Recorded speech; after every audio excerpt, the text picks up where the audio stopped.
Help me welcome Michael, the facilitator, Wilkinson. Well. Welcome. It's great to be here. Good morning, NSA, Georgia. Hey, if there's one thing I want you to remember from this talk today, it's this. Facilitation works if you work it. You know what? Finish the sentence for me. Facilitation works if you work it. I said facilitation works if you work it. Absolutely. So let's talk about what that means. What's that mean to work facilitation? I want to take us back 3 decades. 3 decades. I was a member of one of the big accounting firms in town, one of the big 8. I'm not allowed, because of my exit agreement, to say their name, but I can tell you their initials. E and Y. That may help you figure it out. But in any case, when we were called in to help address an organization's problems, we'd come in with an army of smart consultants. We would analyze the organization from the top down, and we'd come up with the 100% solution.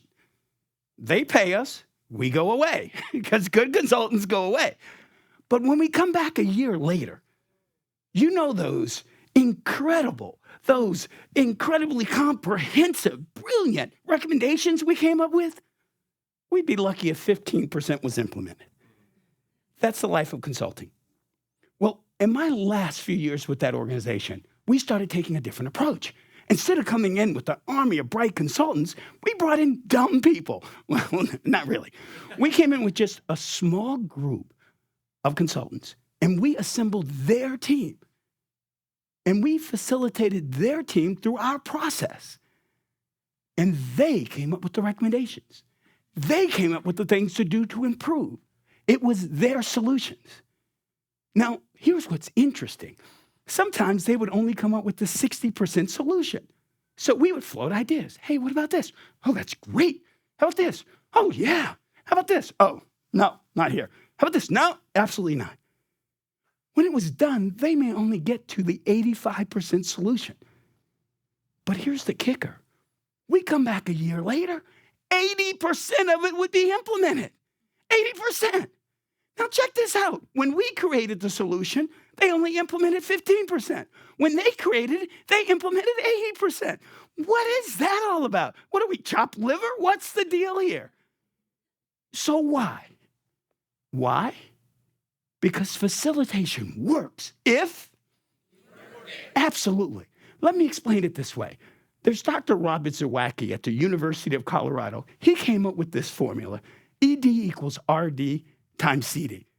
Now, I know you didn't wake up this morning thinking, I'm going to do algebra today. It's going to be great. So let me break this down. The D is the same word every time. Decisions. If you want a decision to be effective, it's got to be the right decision. Now, I'm thinking, put a period there. Effective decisions equals the right decision. He said no.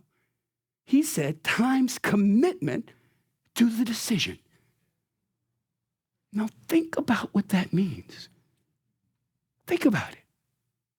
If you're a leader and you know the right decision for your team and they have zero commitment to it, what's the impact, everybody? A big fat 0. Anything times 0 is 0. Or if you know exactly what your customer needs to do and the customer has zero commitment to it, how impactful is it, everybody? 0. There you go. Now, here's the problem. See, what most leaders do is they go into a back room, they figure out what the right decision is, and then they come out and try to build commitment to it. Wrong answer. Can we go with door number 2, please? What's behind door number 2? It's what facilitative leaders know. If you get the people in the room who are impacted by the decision involved in creating it, you automatically build commitment. You do those 2 things at the same time. Why? Because you get better decisions, often faster. Now, here's the kicker, with higher levels of buy-in and commitment. Facilitation works if you work it. So you have to wonder, how come most leaders don't work it? How come most leaders don't do this? If it's obvious, it works. Well, unfortunately, it's because most leaders don't know how to facilitate. Newsflash, someone's written a book, The 8 Core Practices of Facilitative Leaders. Who's the author? Some Wilkinson guy. I don't know who he is. You get the idea. But in the book, it outlines 8 key practices, 8 core things that facilitative leaders do. Now, we don't have enough time today to go through all 8. And so this afternoon, we're going to focus right in the middle, in the heart of the acronym, the SEEDS acronym. It's called Connect First, Correct Second. Connect first, correct second. So before the break, let me just give you a sample of what it's all about. Who remembers the first time they were leading a project or something responsible? Who remembers that? Yeah. Well, I do like it was yesterday.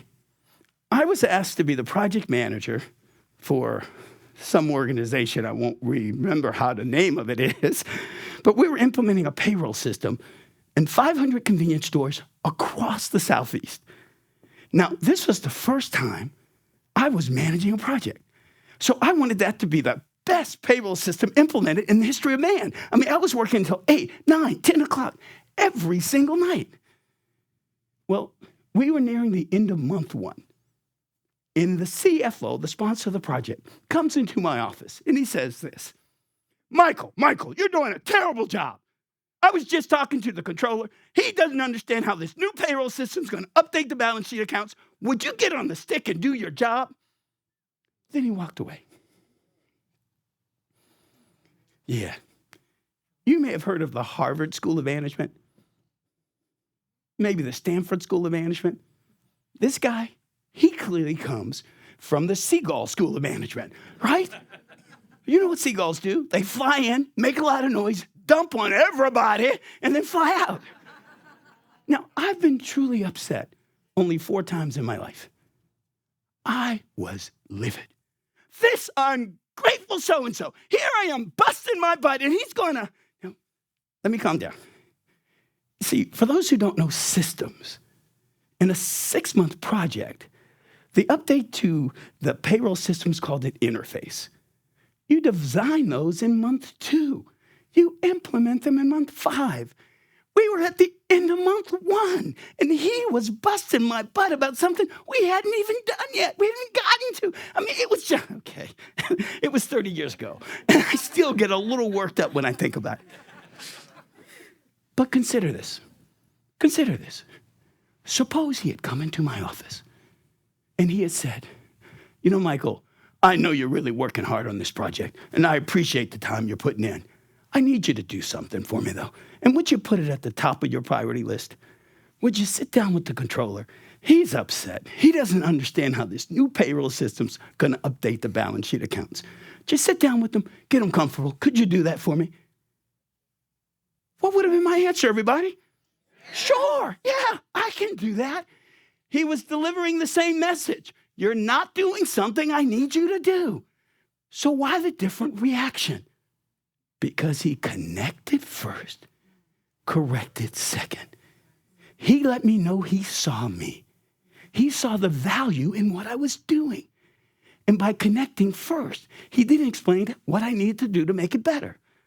So I would have walked away with 2 important lessons. 1, when you're managing a project, it's important to carry all the people along. And 2, I would have seen a great example of facilitative leadership. Let's just say I didn't get that lesson. What did I get? You ungrateful son. Anyway, so you get the idea. Well, I have a serious question for you. Do you connect first? Correct second?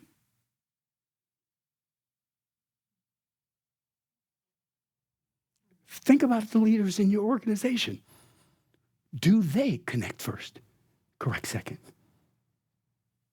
Think about the impact on your organization. If your leaders had a set of leadership principles, this is the way we lead around here. The 8 core practices, and connect first, correct second. Think about the impact on your people. Now that's what facilitative leadership is all about. So before I close, I'd like you to walk away with remembering just that one thing. In fact, would you stand up on your feet for me? Thank you. What do we say? Facilitation works? I'm sorry, facilitation works? See you this afternoon. Thank you.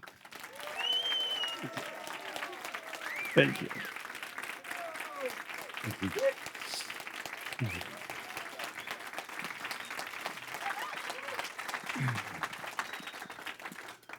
All right. All right. Facilitation works. It's a work.